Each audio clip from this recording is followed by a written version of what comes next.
Selamat datang ke penerangan visual kita hari ini, okey? Untuk sesi kali ini, kita tak akan sekadar belit-belit teks sejarah atau baca nota kuno macam dalam kelas. Sebaliknya, kita nak rungkai satu naratif yang sangat epik. Kita akan selami karya salah seorang ulama terulung dalam tradisi Islam, iaitu Ibnu Kathir. Dan tengok macam mana beliau menafsirkan sebuah surah yang cukup dekat di hati kita semua. Surah Yasin. Bersedia untuk lihat surah ni bukan saja sebagai bacaan rutin hari Jumaat anda, tapi sebagai satu karya sinematik besar yang merangkumi sejarah manusia, keajaiban alam semesta dan realiti kehidupan selepas mati.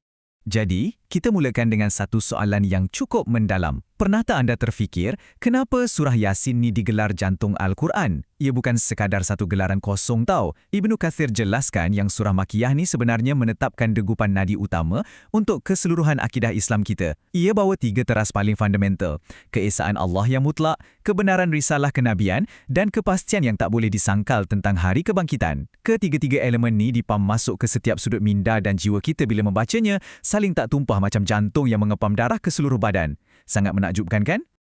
Okey, jom kita terus selami bahagian pertama. Babak pertama, tragedi Ashab Al-Qaryah. Cuba bayangkan sebuah kota purba yang megah. Sesetengah ahli tafsir kata ini kota Antioch yang dah terlalu jauh tersesat dalam kesombongan mereka sendiri. Mari kita tengok macam mana plot ni berkembang. Mula-mula, Allah tak hantar satu, tapi 2 orang utusan untuk bimbing mereka kembali.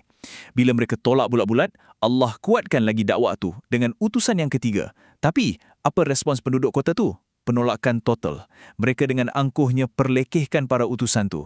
Alah, kamu ni manusia biasa je macam kami. Malah, yang lebih teruk, mereka tuduh para rasul ni bawa nasib malang.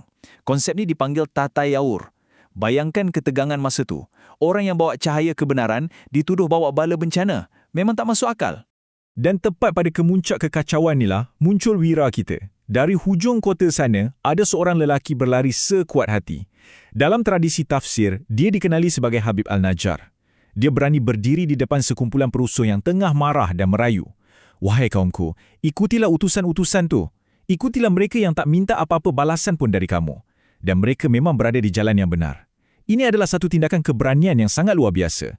Dia sanggup berdiri seorang diri menentang arus majoriti yang dah buta hati sebab ego. Tapi, kaum dia yang dengil tu sikit pun tak peduli. Mereka terus serang dan bunuh lelaki soleh ni. Sekarang, apa yang betul-betul menarik dekat sini ialah emosi yang menyusul lepas tu. Ibnu Kathir ceritakan, bila Habib Al-Najjar meninggal dunia dan terus dimasukkan ke syurga, tak ada sekelumit pun rasa dendam dalam hati dia terhadap orang yang bunuh dia.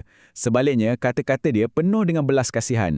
Dia kata, kalaulah kaumku tahu macam mana Tuhanku ampunkan aku dan jadikan aku dari kalangan orang yang dimuliakan. Nampak tak? Walaupun selepas dizalimi dengan teruk, dia masih mengharapkan kaum dia dapat hidayah. Satu peribadi yang sangat-sangat mulia.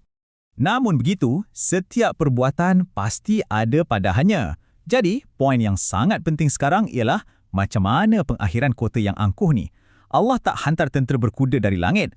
Allah tak turunkan bala tentera malaikat yang bersenjata. Sebaliknya, hanya dengan satu pekikan yang sangat dahsyat, sayhah wahidah. Sifat hukuman ini sangat menggerunkan sebab ia berlaku sekelip mata dan terlalu pantas. Hanya satu bunyi yang teramat kuat dan serta-merta kota megah tu musnah. Penduduknya mati bergelimpangan, hancur lebur tanpa sisa. Seterusnya, kita beralih ke babak kedua, tanda-tanda kekuasaan Allah di alam semesta. Dari runtuhan kota yang hancur tadi, Ibnu Kathir alihkan lensa kamera kita ke atas, terus ke arah alam semesta. Al-Quran sekarang ajak kita keluar dari kisah sejarah dan perhatikan alam sekeliling kita. Tapi tunggu sekejap. Sebelum kita pandang ke langit, kita kena faham dulu apa halangan terbesar manusia. Kesombongan.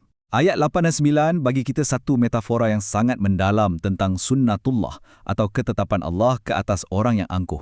Mereka ni diumpamakan macam orang yang lehernya dirantai tinggi sampai terpaksa mendongak sentiasa dan pandangan mereka pula disekat oleh dinding tebal di depan dan belakang. Maksudnya, mereka secara fizikal dah buta untuk nampak kebenaran. Kesombongan dah kunci rapat hati mereka. Jadi, amaran sejelas mana pun takkan mampu tembus masuk ke jiwa mereka. Tapi bagi kita yang tak dirantai oleh ego, tanda-tanda kebesaran ni sebenarnya ada di mana-mana saja. Mari kita telusuri 3 tanda alam agung yang Ibnu Kathir bentangkan ni. Pertama, bumi yang dah mati dan kering, tiba-tiba hidup semula lepas disiram air hujan, keluarkan buah kurma dan anggur yang manis. Kedua, sistem suria kita yang sangat-sangat teratur. Tengok macam mana matahari dan bulan beredar atas paksi yang sempurna, tak pernah berlanggar. Ketiga, Tengok lautan luas, macam mana kapal-kapal gergasi yang syarat muatan tu boleh terapung dengan rileks je di permukaan air. Cuba anda fikirkan sejenak, kaitkan hakikat purbani dengan hujan yang basahkan halaman rumah anda pagi tadi atau cantiknya matahari terbenam yang anda tengok petang semalam. Ia bukan sesuatu yang rawak tahu. Ia adalah satu sistem maha hebat yang membuktikan wujudnya pencipta yang maha bijaksana. Okey, sekarang kita zoom keluar buat kali terakhir untuk masuk ke babak ketiga, hakikat hari kebangkitan. Alam semesta yang begitu teratur ni secara logiknya bawa kita kepada satu skala kosmik yang sebenar untuk jawab satu persoalan terbesar manusia. Betul ke ada kehidupan lepas mati? Dekat sini, Ibnu Kathir bawakan satu babak pertemuan sinematik yang luar biasa antara keraguan manusia yang tebal dengan kuasa ketuhanan mutlak.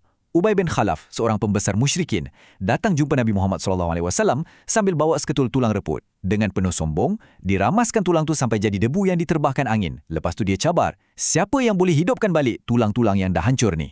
Memang nampak sangat angkuh kan? Tapi perhatikan jawapan amaran Allah dalam ayat 79. Jawapan yang tak perlu nak berdebat panjang pun, sangat tajam dan mutlak. Katakanlah, yang akan menghidupkannya ialah Tuhan yang telah menciptakannya pada kali pertama. Logik yang sangat mudah, tapi tak ada sesiapa boleh sangkal. Kalau Allah boleh cipta kita dari tiada kepada ada, apatah lagi sekadar nak kembalikan kita semula. Segala perbahasan tafsir ni akhirnya memuncak pada dua patah perkataan yang merumuskan seluruh kuasa mutlak Allah. Kun fayakun, jadilah maka jadilah ia. Bayangkan, bagi Tuhan yang mencipta seluruh galaksi dan alam semesta ni, nak bangkitkan semula berbilion manusia tu hanya semudah satu araan pendek.